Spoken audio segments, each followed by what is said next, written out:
Recently, Congress heard from the CEOs of TikTok, X, and Meta concerning online child safety. It's been a concern with video games as well over the years. Before Call of Duty and Grand Theft Auto, there was Pac-Man and Pong. Do y'all know Pac-Man and Pong?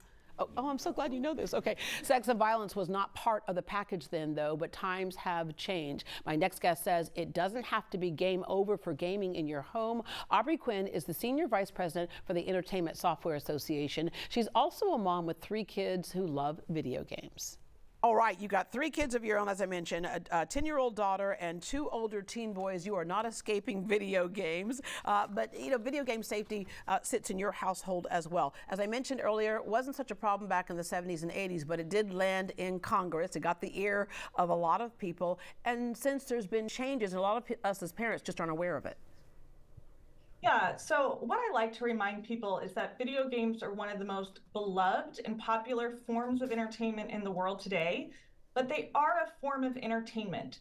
And just like there are movies and TV shows, even books that I would let my 20-year-old and 18-year-old watch and read, there are video games that are really appropriate for older audiences and not for younger eyes and younger kids. And so think about it the same way you do all entertainment. Some things are age appropriate for all ages. Some are really meant for younger kids, older audiences.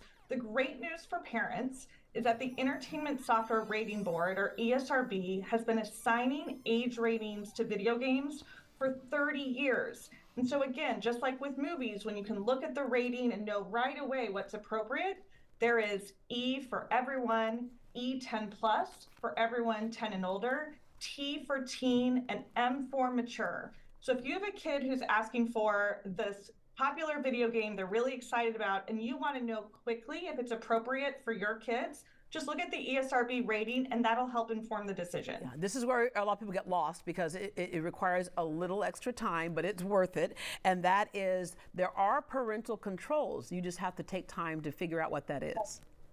Yes, virtually every device that you can play a video game on, including consoles, PCs, iPads, tablets, have parental controls. And so at my house, my youngest daughter plays a lot of Xbox, and we use the Xbox parental controls, and they let us do 4 things. 1, they let me filter by age ratings. So my daughter, who's 10, can't even see or access games that are rated teen or higher. She is playing E for everyone and E10 plus. So I don't worry at all about content with her. They also let me put time limits on. So my daughter doesn't play for more than an hour a day on weekdays, 2 hours on weekends. I don't have to be the bad guy. The parental controls enforce the family rules for me. Parental controls also let you limit or block in-game spending, and they also let you limit or prevent any in-game communication. And so if you're not quite ready to let your kids play online with strangers or people around the world on video games, just use those parental controls, and then that way they either can't play with anyone online, or you can select who they get to play with. So my son, who's across the country at college, he plays with his younger sister at home, and that is who she's allowed to play with, him and her cousin. I have an only child, and I have to admit, I started out with, oh no, he will not play those video games with strangers like that. And then I felt guilty on a rainy Sunday afternoon. But one moment happened where I went, okay, I get it now, how this it doesn't have to be a bad thing. I heard him back in the game room, and he said, all right, guys, listen up. We're going to go from behind, and then we're going to surprise them. We're going to swoop down. He was a leader, right? But then other times, I would hear him listening to someone else be the leader, so he had to be a listener, right? Had to be a follower. But I had a conversation with him about making sure you didn't share too much information, which is one of the things that you suggest. But I remember him one night saying, okay, good night, bye. He goes, yeah, those friends of mine, he called them friends, those friends of mine always have to bow out early. And then I tell him, it's your bedtime now. And he goes, okay, guys, I have to go to bed. They're like, aw. I go, Duncan, here's the thing. You got the kids who bowed out early on the East Coast. You're Central Time Zone. The ones who are staying up to play a little bit later on the West Coast. All right, don't share any information. But yeah, I saw the advantage to it. Handling it really well. Yeah, that's one of the things that you suggest. Have a conversation, because sometimes the littlest information, if somebody's fishing for it, can be used against you. But just share that with your children. I mean, it's the same conversations we have about talking to our kids about talking to strangers in real life. When I prepare my kids to go to the parks by themselves, when they're walking to friends' houses for the first time, When they go to the mall or go shopping by themselves for the first time, we talk about stranger danger. We have those conversations. Now that we can interact with other people online, we have to have those conversations with our kids. And those are conversations that I'm having with my children. I mean, obviously, my rules are totally different for 20-year-olds who are at college than they are for 10-year-olds.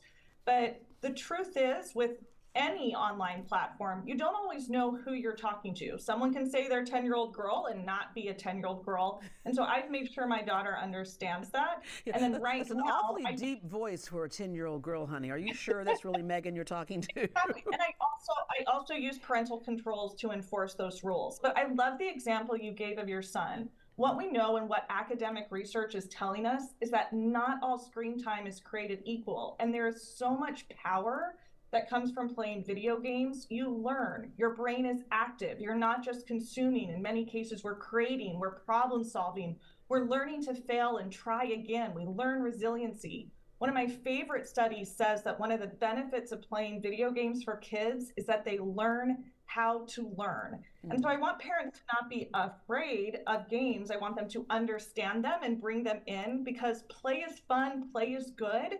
And like I said, not all screen time is created equal, and there's so much value that comes from playing games. Yeah, Aubrey, thank you very much for joining us this morning. Yeah, thanks for having me. All right, to learn more about the Entertainment Software Rating Board and the rating system, visit greatdayhouston.com.